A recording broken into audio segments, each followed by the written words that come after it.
These days, popular TV shows go dark on a regular basis, and if you get tired of watching an old-fashioned sitcom, you're only one click away from the gory post-apocalyptic landscapes of The Walking Dead. But while your memories of 90s TV might seem quaint and fluffy in comparison, don't be fooled. When the shows you're now so nostalgic about weren't busy wrapping up every episode in a neat little bow, they plunged into all kinds of downers. So who's ready to relive some childhood nightmares?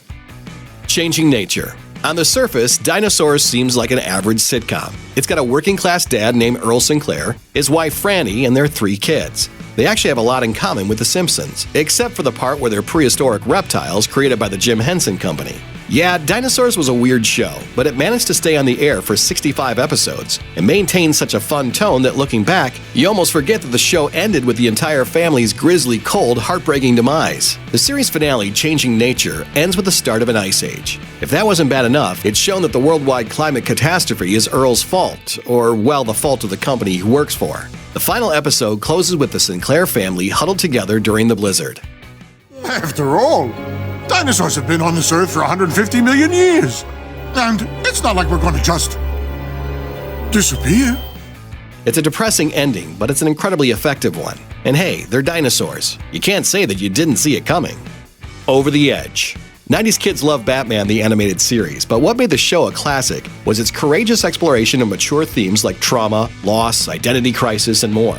That all comes together in the show's most intense episode, Over the Edge, which shows a horrific implosion in the relationship between Batman and his eternal ally, Commissioner Gordon. The reason? Gordon's daughter Barbara, better known as Batgirl, is killed by the Scarecrow, and she dies in her father's arms.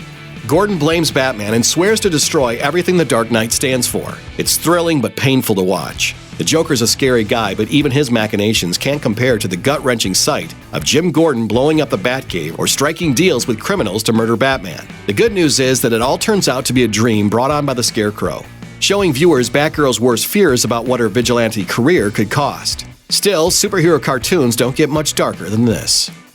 Stevil. Nothing turns a wholesome family sitcom into a terrifying creepshow like a good Halloween episode. But Family Matters got so creepy that Freddy Krueger would probably run away crying into his claws. Tonight's episode of Family Matters is a little scary, so you might want to watch it with somebody brave. Stevil is the name of a demonically possessed ventriloquist dummy who just happens to look exactly like Steve Urkel, the show's nerdy star character. Now, as we all know from The Twilight Zone, ventriloquist dummies are already creepy enough as it is. This doll, though, is like something crafted in the bowels of hell. His voice alone would be enough to make countless children hide under the bed. You just got what you wished for, pal. After he comes to life, the dummy proceeds to systematically torture, play with, and murder the entire cast of the show. So yes, for one episode, Family Matters literally turned into a slasher movie. Once again, this ends up being a dream sequence, but try telling that to the traumatized young Urkel fan who didn't make it to the end of the episode. Consider me gone. For an alien life form who spent most of his time plotting to eat the family cat, Alf was a pretty lovable dude. It's a shame that the government had a specialized task force dedicated to kidnapping Alf so they could subject him to tortures like freezing, electrical shock, and dissection. These were the horrific circumstances that prompted the Tanner family to take Alf into the fold and protect him as one of their own. Heartwarming stuff, right? Wrong. In the final episode, Alf was finally called up by his fellow aliens and allowed to leave Earth. But unlike E.T., Alf doesn't get to go home. He misses his flight, and the alien task force finally catches up to him. Surrounding him with guns, fade to black. The ending was supposed to be a cliffhanger for the next season, but the show ended there, with viewers forced to imagine the alien they'd come to love being cut open like the gray guy in Alien Autopsy. A follow-up TV movie came out in 1996 that even acknowledged the experiments, but by that point, everyone had moved on. 90s series finales were rough. The Darkness and the Light.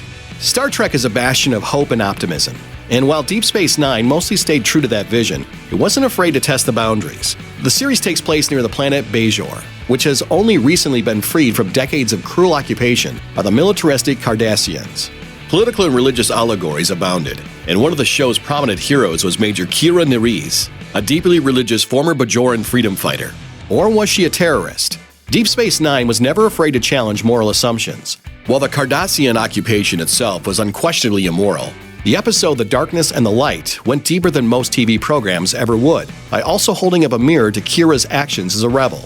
In another episode, Defiant, she even refers to herself as a terrorist. I know I was a terrorist, and if I'd had this ship then... Overall, the show mostly sides with Kira. Her people were being oppressed and she had to fight back, even if it meant spilling Cardassian blood. However, DS9's writers pointedly examine the fact that Kira is so unrepentant, particularly when she's interrogated by a Cardassian who claims he did everything he could to spare Bajoran lives. There are no easy answers here, and that's exactly why fans love DS9. Bullets over Bel-Air. Few shows epitomize the 90s as much as the Fresh Prince of Bel-Air. Everyone who grew up in that decade knows the lyrics to the theme song by heart, and the series introduced the world to Will Smith, the movie star of all movie stars. Even though the show usually stuck to wacky sitcom hijinks, there were a few dramatic moments, like the classic episode about Will's breakdown over being rejected by his father. How come he don't want me, man? But things got even darker when Will takes a bullet for Carlton during a mugging gone wrong. Will survives, but he does get hospitalized. Later on, Carlton visits Will at his hospital bed and tells Will that he bought a gun to protect them if it ever happens again. Rather than being impressed, Will is furious and he demands that Carlton leave the gun behind. Carlton stomps off but does as Will asks. The scene ends up with Will choking up as he empties the bullets from the chamber. The whole sequence is as emotional as a TV program can get. While Fresh Prince went back to being funny after that, these darker moments are some of the big ones fans remember today. Thanks for watching. Click the grunge icon to subscribe to our YouTube channel. Plus check out all this cool stuff we know you'll love too.